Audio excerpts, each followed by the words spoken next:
Classificação indicativa. Livre para todos os públicos.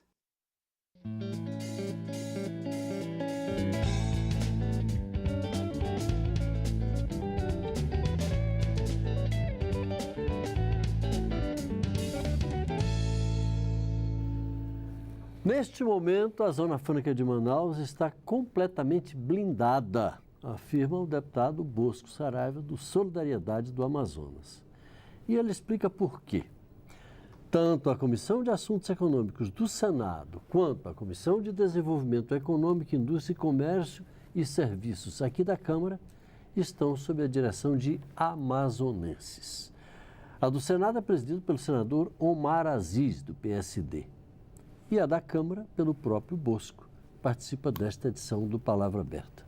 Seja bem-vindo ao nosso programa, deputado.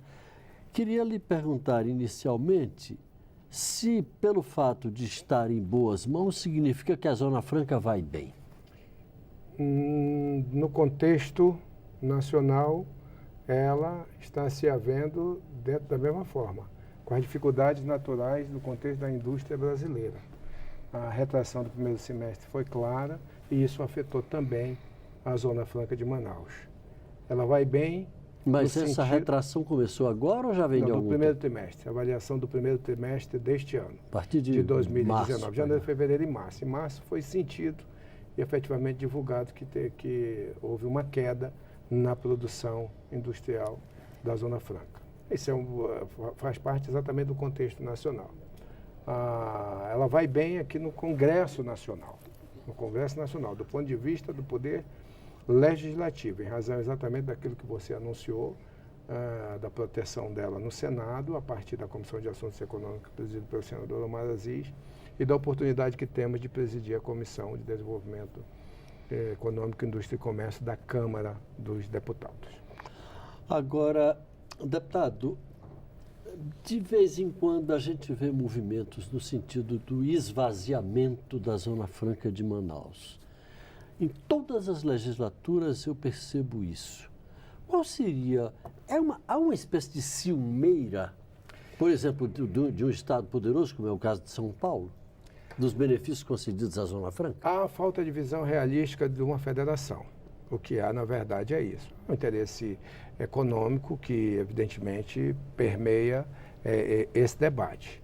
É bom que se deixe claro que a Zona Franca de Manaus não é um projeto de incentivos fiscais da cidade de Manaus. A Zona Franca de Manaus é um projeto de desenvolvimento regional, se não o mais, um dos mais eficientes e eficazes da história do Brasil, porque lá, 50 anos atrás, quando ele foi fundado para que ele permitisse a integração, o desenvolvimento regional e a integração da Amazônia ao Brasil, ele serviu aquele momento e 50 anos depois ele serve ao planeta, porque é exatamente o polo industrial de Manaus que permite que a floresta permaneça 97% em pé. Ajudou muito a impedir aquela exploração predatória da floresta. 100%. Né? Isso é uma coisa absolutamente clara aos olhos daqueles que querem ver o Brasil como um todo, que veio o Brasil de norte a sul como povo brasileiro, independente da sua diversidade. Nós estamos lá na cabeça do cachorro com os nossos Yanomamis, e estamos no Rio Grande do Sul com os nossos descendentes de tantos europeus, todos brasileiros, formatando exatamente essa maravilhosa miscigenação. Portanto, o nosso apelo é exatamente que o Poder Executivo deste momento olhe para o Amazonas como sendo uma parte importantíssima do Brasil. É exatamente aquela cobertura vegetal que faz com que chova abundantemente no Cerrado para produzir essa bela soja que alimenta tão boa parte da humanidade. Agora, deputado, a gente percebe que há um certo desconhecimento desse sentido estratégico, que eu diria, da Zona Franca de Manaus. É isso mesmo. O que fazer para o brasileiro, de maneira geral, não estou falando nem só as lideranças políticas aqui de Brasília, terem noção da importância, que o senhor até afirmou muito bem agora, dessa Zona Franca, desses incentivos para a preservação da Amazônia, para o desenvolvimento regional? Olha, Paulo, como nós estamos numa federação, Isto diz respeito muito mais ao governo estadual, para que faça lembrar anualmente. Aquilo que não é lembrado é esquecido.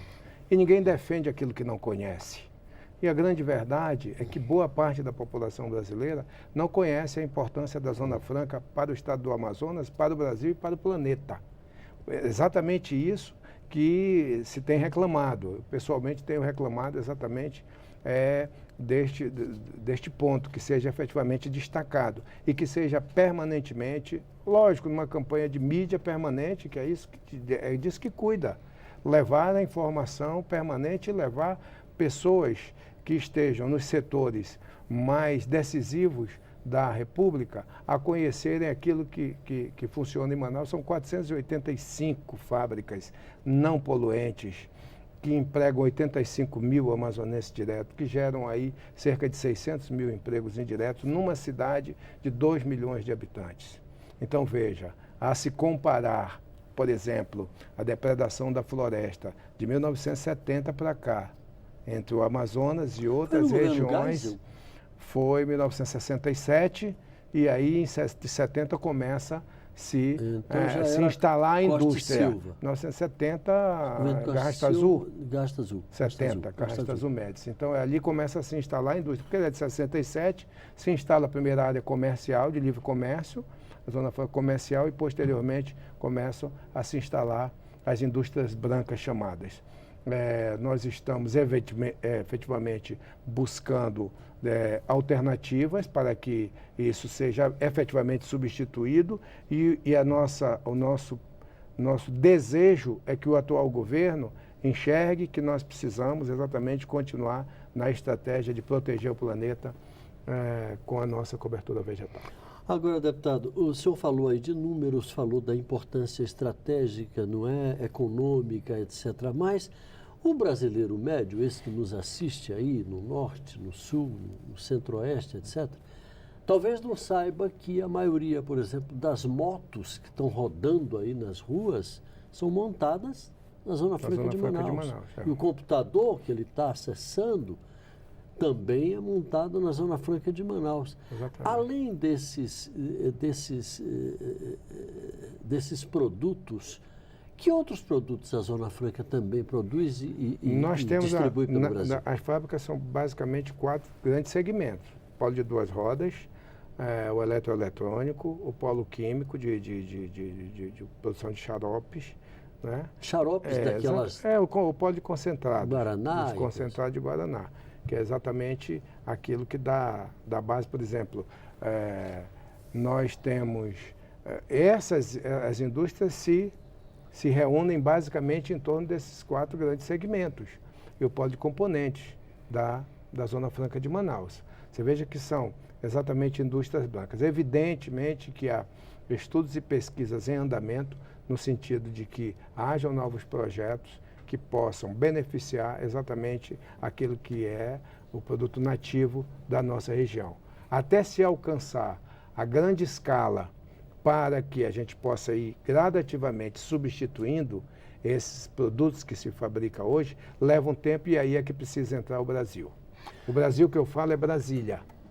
Deixar de olhar, especialmente Brasília, deixar de olhar para o Amazonas e a Zona Franca de Manaus como um simples centro de incentivos fiscais e, de fato, com aquilo que prevê a Constituição da República até 2073, quando ela está garantida como um polo de desenvolvimento regional. Só para fechar, o nosso tempo já está no finzinho.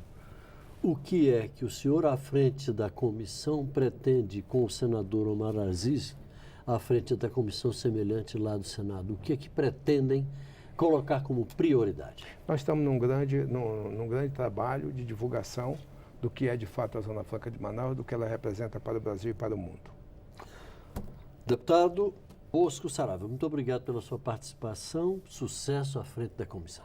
Eu que agradeço. Você de casa, muito obrigado pela audiência, um grande abraço e até a próxima.